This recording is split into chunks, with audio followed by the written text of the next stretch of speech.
Well, if you're planning on working out this winter, let me tell you, we've got the fitness guru right here, Rene Weinkauf from World Class Gym. Rene, so excited to have you here.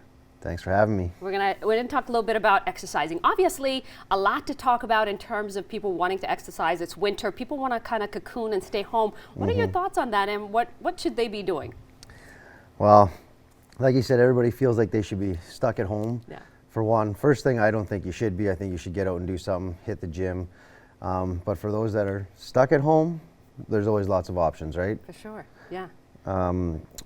We had talked about that people don't want to sit on a treadmill or sit on an exercise bike. It just seems so boring, and you know, you do it all repetitious, and it's not fun. It's not fun. You know, a lot of people also have been exercising for a long time and then they stop. You were talking earlier about whether or not we should stop or continue. I mean, like, my body aches after a while. I've been an athlete for a long time, and then all of a sudden I stopped because I work, right? What are your thoughts on those people? In all honesty, if you keep moving, the soreness doesn't build up so fast, right? You got to keep everything lubricated, everything strengthened. I got clients that are 60, 70 years old that move like 30-year-olds. Yeah, and I think it's good to exercise in terms of stress. I think it combats stress and other things in terms of brain function and all those kinds of things that exercise does, right? That's right. Yeah, it does a lot. I mean, no matter what, making yourself feel better outside makes yourself feel better inside. It just works together. It just works right? together. What do you do? I mean, like, look at you. You work out. You do this for a living. What do you do to kind of get your exercise going on, and how do you get inspired to be in the gym all the time?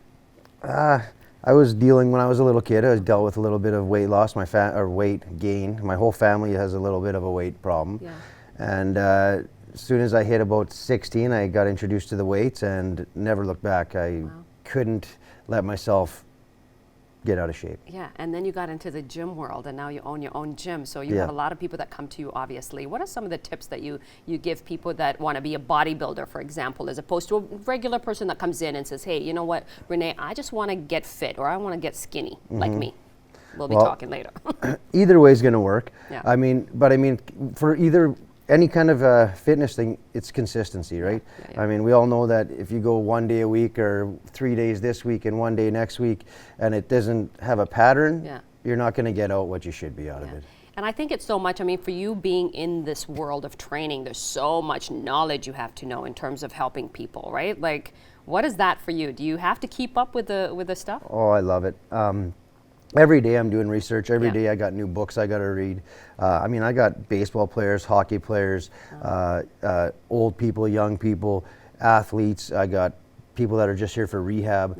So it's an ongoing process, and I just love it. So it's a lot of knowledge. Oh, I bet. Now, you were talking about old people and doing rehab and all that kind of stuff. What are some of the things that you do with them? I mean, should they be working out all the time? Should they have, like, is it 1 day a week, or what should they be doing in terms of getting their exercise? On average, the older people, I keep to about 2 days a week. Okay. And we do full body workouts twice a week. Obviously light weights and practicing range of motion and mobility. So just that, you know, some guys at 60 years old can't tie their shoes. Yeah. Guess what? After a few months with me, they're tying their shoes. Really? Yeah. Impressive. I love the confidence. Yeah. That's awesome. So, and for a person who's, you know, wants to kind of get into the bodybuilding world, meaning really wants muscles and stuff like that. Obviously, we lack muscle. We lose muscle as we grow older. What are your thoughts on that, and what are some of your advices in terms of how to exercise for that kind of thing? Well, first of all, the number one thing for bodybuilders is get ready to eat.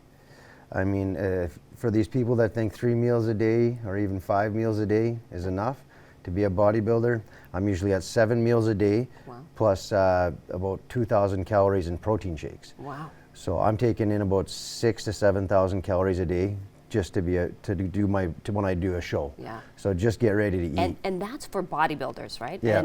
And in terms of actual exercise, yeah. I mean, do you have to do heavy weights, or can you do light weights and gradually get to that point? Or do you have to, like, I've seen heavy lifters when they come in there. So for me, it's the way we train, it's called gas training. It's not letting your body adapt to the style of training you're doing.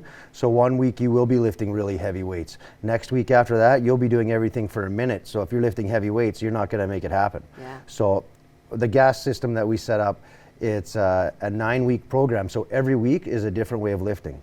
Renee, that's great. Obviously, we started talking about the food and the protein shakes and stuff like that. But we'll be right back with Renee Weinkauf to talk more about what you should be eating.